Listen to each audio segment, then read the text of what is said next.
سلام دوستان. کریسمس یکی از پرجشن‌ترین عید در سراسر جهانه. اما میدونی چرا؟ کریسمس تولد عیسی مسیح رو جشن میگیره. ولی عیسی کی بود؟ و چرا؟ بسیار مهمه. و چه ارتباطی میان او و هدیه دادن به یکدیگر وجود داره؟ بیاییم بزرگترین داستان کتاب حال گفته شده را براتون تعریف کنیم. گرنا پیش از تولدش پیامبران درباره او سخن گفتند. آنها گواهی دادند که یک منجی خواهد آمد، کسی که شفا خواهد داد، خواهد بخشید و ما را زبونت خواهد کرد. اشعیا نبوت کرد، زیرا برای ما ولادی زاده شد و پسری به ما عطا گردید. در نام او شاهزاده آرامش خوانده خواهد شد و نام او را ایمانوئل خواهد خواند، یعنی خدا با ماست. عیسی مسیح پسر خود است.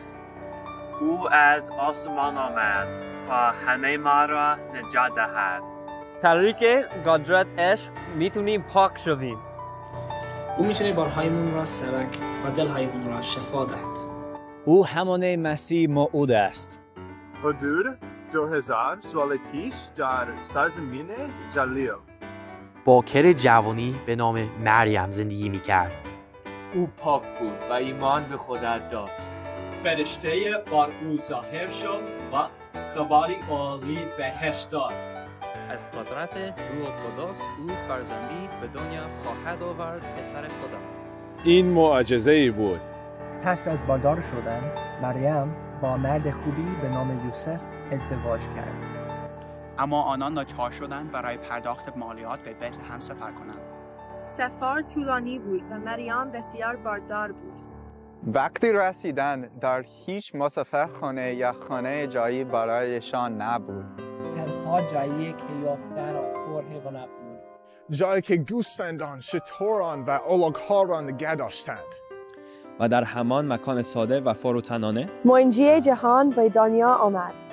مریم نوزاد تازه‌اش را در قنداق کشید برای اعلام تولد عیسی به جهانیان.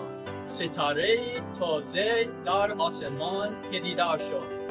فرشتگان ظاهر شدند و سرود می‌خواندند. خدا را در آلای علین جلال. سلامتی بر زمین، در میان مردم رضامندی باد. و بانی کشیشان باستانی زرتشتی باستان از ایران آن ستاره را دیدند. بعد چند سال به بتلهم سفر کردند. آنها با هدیه‌ای به عیسی ادای احترام کردند. مگان هدیه آوردند تا تولد عیسی را جشن بگیرند. هدیه آنان نمادی بود. نمادی از بزرگترین هدیه که تا داده شده است. هدیه که به هر انسان بر روی زمین عطا شده است. عیسی مسیح او منجی است که آمد تا دلهایمون را بالا ببرد، تا گناهان ما را ببخشد و دردهای ما را شفا دهد. از طریق او شادی و آرامش رو می‌یابیم. به وسیله او می توانیم دوباره به سوی خدا بازگردیم. عیسی مسیح قلب کریسمس است. به خاطر او جشن می‌گیریم. او آکنده است، محور فیس و راستی اون نور جهان است. او برای شما به دنیا آمد. و او برای منم به دنیا آمد.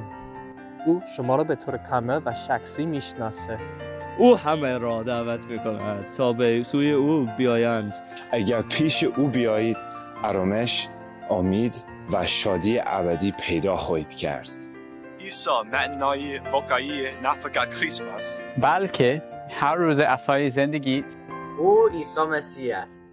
برای یاد گرفتن آرامشش، بخشیدنش و معنی واقعی روی لینک زیر کلیک کن تا مباشران با شما تماس بگیرند.